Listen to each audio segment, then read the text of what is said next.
If you go back to that transit plan of circa 2006, there were really 4 modes of transit that were discussed and envisioned for Oklahoma City. There was the downtown streetcar, there was better bus service, there was bus rapid transit, and there was commuter rail between the cities. Well, just tick down the list. You know, the streetcar is opening. The bus service is improving dramatically this year. The mayor and council, we approved, you know, new funding so that they could add Sunday bus service and more evening service, and we continue to add to that as we get resources. On bus rapid transit, and I'll get into more depth in this in a moment, but we just had this exciting announcement of the grant, so we're going to have our first bus rapid transit line.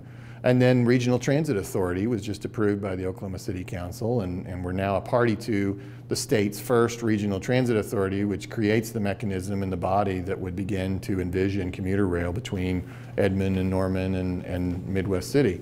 So you've got all of those things have really happened, not just in the last year, but in the last month, you know? and so it is an exciting time for transit. Specifically to bus rapid transit, you know, this is a technology we don't have in Oklahoma City right now, so you know it requires a little bit of explanation, but it's a compromise between trains which are popular but expensive and buses which are cheaper but less desirable, and it minimizes some of the downsides of bus service in that it's usually more frequent, it's usually faster, it doesn't stop as much, it might have signal prioritization, it might have, in some cases, you know, dedicated lanes, it pulls up to the platform just like a train might, and so it's just a better experience and is more likely to produce what they call in transit choice riders, people who choose to ride this mode rather than feel forced to because they have no other option, you know.